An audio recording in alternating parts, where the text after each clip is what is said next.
ہاں مفتی صاحب السلام علیکم۔ وعلیکم السلام ورحمۃ اللہ وبرکاتہ۔ ہاں مفتی صاحب، میں پہلے آپ کے اسٹیج میں پہلے اسٹیج میں 2-3 مہینے پہلے آیا تھا، اور جی میری تبلیغی جماعت کے بارے میں آپ سے بات بھی ہوئی تھی کہ ان کے کام میں کچھ گلو آ گیا ہے، جیسے کہ کچھ قرآن کی آیتوں کو وہ اپنے کام پہ فٹ کرتے ہیں۔ جی مگر میں اس کے آگے یہ کہنا چاہتا ہوں مفتی صاحب، میں جماعت کی تائید نہیں کر رہا ہوں، مگر جو دیکھا جائے تو آج سے 25-30 سال میں جو لوگ صحابہ کو نہیں جانتے تھے، دین کو نہیں جانتے تھے، یہ جماعت کی ہی برکت ہے۔ اور یہ جماعت دارالعلوم دیوبند کے جو بڑے جو علماء تھے، مولانا الیاس صاحب رحمۃ اللہ علیہ کے وقت میں، تو ان کے دوارا چلائی گئی جماعت ہے۔ تو دارالعلوم دیوبند کے جو بڑے علماء ہیں، مولانا سعد صاحب کے ساتھ ایک بار بیٹھ کے پھر سے اس کام میں جو گلو ہوا ہے، تو اس کو پہلے والے منہج پہ لانے کی کوشش ایک بار نہیں کی جا سکتی کیا؟ کہ کیونکہ جماعت سے بہت فائدہ ہو رہا ہے، مگر کچھ گمراہیاں بھی پیدا ہو رہی، جیسے کہ آپ بیان کرتے ہیں، میں آپ کی بات سے سہمت ہوں۔ مگر جی اس کو مگر اس طریقے سے ہم جماعت کے خلاف اگر بولتے رہیں گے تو، کیونکہ اس راستے میں یہ مخلص جماعت دکھتی ہے، لوگوں کے پاس وقت فری کرتی ہے، لوگوں کا ذہن نہیں بنتا ہے، تو اس میں آپ جی جی دیکھیے، اس کے تعلق سے میں یہ کہنا چاہتا ہوں کہ آپ نے جو یہ کہا کہ اگر مولانا سعد صاحب سے بات کر کے اگر اصلاح کرنے کی کوشش کی جائے تو کیا یہ اچھی بات نہیں ہے؟ ٹھیک ہے، اچھی بات ہے، لیکن مسئلہ یہ ہے کہ مولانا سعد صاحب کسی کی سننے کے لیے تیار ہی نہیں ہے۔ یہ مسئلہ ہے۔ مولانا سعد صاحب کے پاس مولانا ارشد مدنی صاحب نے بھی جا کر سمجھایا، مولانا سجاد نعمانی نے خود مرکز نظام الدین میں جا کر سمجھایا، مولانا مفتی ابوالقاسم نعمانی صاحب نے سمجھایا، مفتی زید ندوی مظاہری صاحب نے سمجھایا، بڑے بڑے علماء سمجھا چکے ہیں، لیکن مولانا سعد صاحب کسی کی سننے کے لیے تیار نہیں۔ مسجد نبوی کے اندر بیٹھ کر مفتی تقی عثمانی صاحب نے سمجھایا۔ اچھا، مولانا سعد صاحب کا مسئلہ کیا ہے پتہ ہے؟ وہ جو غلطی کرتے ہیں نا، غلط بیانات کرتے ہیں، تو جب کوئی اکابرین میں سے کوئی ان کو ٹوکتا ہے، اصلاح کرتا ہے کہ بھائی یہ بات آپ نے غلط کی ہے، اور اس کا مطلب اور اس کا صحیح طریقہ یہ ہے کہنے کا، تو مولانا سعد صاحب اس وقت یہ کہتے ہیں کہ نہیں نہیں، میرا بھی مطلب وہی تھا جو آپ بیان کر رہے ہیں۔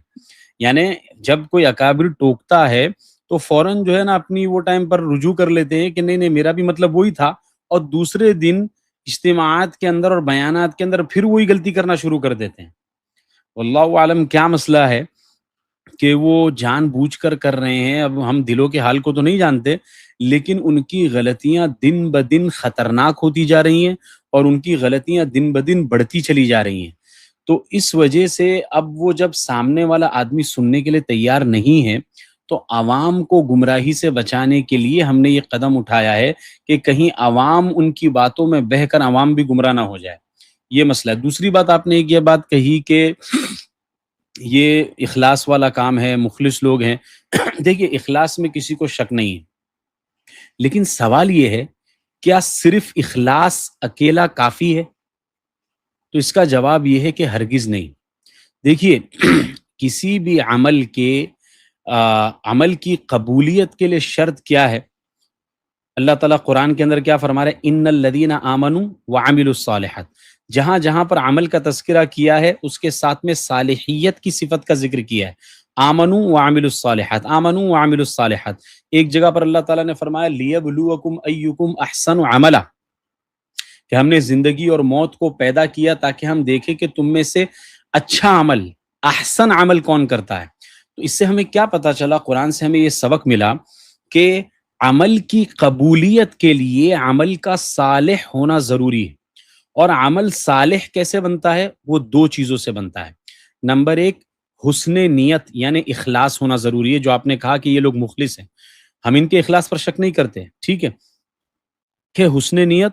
اور دوسری کوالٹی جو امپورٹنٹ ہے وہ ہے موافقت شریعت۔ اگر کسی آدمی کے اندر اخلاص کوٹ کوٹ کر بھرا ہے، لیکن اس کا عمل شریعت کے موافق نہیں ہے نا، تو وہ اس کا عمل مردود ہو جائے گا۔ چاہے اس کے اندر اخلاص پہاڑوں کے برابر ہو، وہ اخلاص کافی نہیں ہے۔ حسن عمل اور عمل کی صالحیت کے لیے یہ ضروری ہے کہ عمل کے اندر اخلاص بھی ہو، حسن نیت بھی ہو، اور دوسری کوالٹی اہم جو امپورٹنٹ ہے وہ موافقت شریعت ہو۔ مثال کے طور پر میں آپ کو کہوں کہ کوئی آدمی پہاڑوں کے برابر اخلاص لے کر آیا ہے اور وہ مغرب کی 4 رکعت نماز پڑھ رہا ہے، ٹھیک ہے؟ اب یہ اس کا عمل جو ہے اخلاص سے تو بھرا ہوا ہے لیکن شریعت کے موافق نہیں ہے تو یہ مردود ہو جائے گا. تو یہ چیز ہے. میں سمجھتا ہوں اتنا نہیں کافی تو ہوگا آپ کے جواب کے لیے. نہیں تو مفتی صاحب میں یہ کہہ رہا ہوں، جیسا اگر یہ جی سمجھانے کے باوجود بھی اگر یہ نظام الدین والے نہیں سمجھ رہے ہیں تو کیا دارالعلوم دیوبند کے جو بڑے علماء یہ اپنی نئی جماعت نہیں بنا سکتے ہیں؟ نئی جماعت کیوں بنانا ہے؟ دیکھو یہ سب سے بڑی بنیادی غلطی ہے، آپ اس کو سمجھو ارشاد بھائی. آپ جو یہ کہہ رہے ہو نا کہ اس کے بدلے میں کوئی دوسری جماعت آنا چاہیے، یہ جو بدلے والی بات آ رہی ہے نا، یہ خود اس کے اندر پری سپوز کر رہا ہے. آپ کا جو یہ جملہ ہے یہ اس کے اندر یہ بات لازم ہے کہ آپ اس کام کو دین کا حصہ سمجھ رہے ہیں. یعنی جو تبلیغی جماعت جو کام کر رہی ہے اس کو اس ترتیب کو آپ دین کا حصہ سمجھ رہے ہیں، اسی لیے آپ اس نہیں کا مفتی صاحب، آلٹرنیٹ. دین کا حصہ نہیں سمجھ رہے، مگر اس سے بینیفٹ لوگوں کو کافی اتنے سال تک لوگوں کو بینیفٹ ہوا ہے. جو عام لوگ ہیں وہ صحابہ کو سمجھنے لگ گئے، قرآن پڑھنے لگ گئے، یہ سب فائدے ہم کو دکھ رہے. تو ٹھیک اسی ہے، کام کو دارالعلوم دیوبند والے جو بڑے علماء اپنے اچھا کنٹرول میں لے لینا. ٹھیک ہے. مجھے آپ یہ بتائیے کہ 1400 سال مولانا الیاس صاحب نے کام شروع کیا 1926 میں، برابر؟ جی جی 1926 میں یعنی تقریباً آپ صلی اللہ علیہ جو ہجرت ہے اس کے تقریباً 1350 سال کے بعد کام شروع کیا. تو جو جی 1350 سال تھے اس 1350 سال میں کیا تبلیغ اور دعوت کا کام نہیں ہوا؟ آپ خود نہیں سوچو، ہوا. اتنا بہترین کام ہوا ہے، اتنا بہترین کام ہوا ہے کہ دنیا کے کونے کونے تک اسلام پہنچ گیا ہے. یہ کون سے طریقے سے پہنچا؟ یہ مطلق طریقے سے پہنچا. کسی بھی عالم نے، کسی بھی جماعت نے تبلیغ کو اور دعوت کو کسی بھی طریقے کے اندر مقید نہیں کیا کہ بھائی اسی طریقے سے کرو، دوسرے سب طریقے خلاف سنت ہے. سمجھ میں آیا؟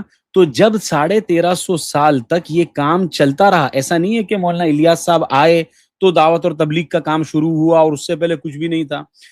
یہ ایک بہت بڑا مغالطہ ہے. آپ ایک بات کو سمجھو، تبلیغ والے عام طور پر کیا کرتے ہیں معلوم ہے؟ وہ یہ کہتے ہیں کہ مولانا الیاس صاحب رحمۃ اللہ علیہ نے جب کام شروع کیا تو اتنا جہالت کا دور تھا اور اتنی گمراہیاں تھی اور پوری پوری بستیاں مرتد ہو رہی تھی اور ایسا ہو رہا تھا اور ویسا ہو رہا تھا. جیسے اسلام کے تعلق سے علماء بیان کرتے نا کہ آپ صلی اللہ علیہ وسلم جب تشریف لائے تو آپ صلی اللہ علیہ وسلم کی تشریف لانے سے پہلے جاہلیت کا زمانہ تھا، لوگ اپنی بچیوں کو زندہ دفنا دیتے تھے، زمین پر پڑا ہوا خون چاٹ لیتے تھے اور جو ہے نا چھوٹی سی بات کے اوپر ایک دوسرے کی گردن قلم کر دیتے تھے. بالکل اسی جیسا نقشہ کھینچ کر تبلیغی جماعت کی جہاں سے ابتدا ہوئی ہے نا اس کے بارے میں لوگ بتاتے ہیں. ہم کہتے ہیں کہ بھائی ٹھیک ہے، کسی کسی علاقے کے اندر ارتداد ہوا ہوگا، کہیں کہیں پر انگریز کا زمانہ تھا اور مسلمانوں کی حکومت تو تھی نہیں، تو ٹھیک ہے گمراہی پھیل رہی ہوگی، لیکن آپ غور کرو کہ وہ زمانہ کون سا زمانہ تھا جس میں مولانا اشرف علی تھانوی جیسے لوگ تھے، مفتی شفیع جی عثمانی تھے، علامہ انور شاہ کشمیری تھے، علامہ ابراہیم بلیاوی تھے، علامہ عبید اللہ سندھی جیسے لوگ تھے. پھر مولانا قاسم صاحب نانوتوی، مولانا رشید احمد گنگوہی، مولانا خلیل احمد سہارنپوری، علامہ ظفر احمد عثمانی، اتنے بڑے بڑے اللہ والے تھے اور یہ سب لوگ دعوت اور تبلیغ کا کام کر رہے تھے. ایسا نہیں ہے کہ دعوت اور تبلیغ کا کام رکا ہوا تھا کہ اچانک مولانا الیاس صاحب نے شروع کر دیا، نہیں.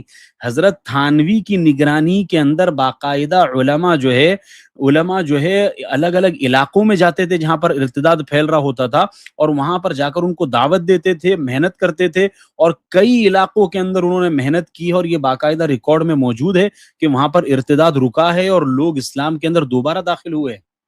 سمجھ میں آیا؟ تو یہ بہت بڑا ایک پروپیگنڈا ہے جو عام طور پر تبلیغ جماعت والے چلاتے ہیں کہ بہت گمراہی تھی اور سارے لوگ اسلام چھوڑ رہے تھے اور اچانک مولانا الیاس صاحب آ گئے اور پھر جو ہے نا ہدایت پھیل گئی.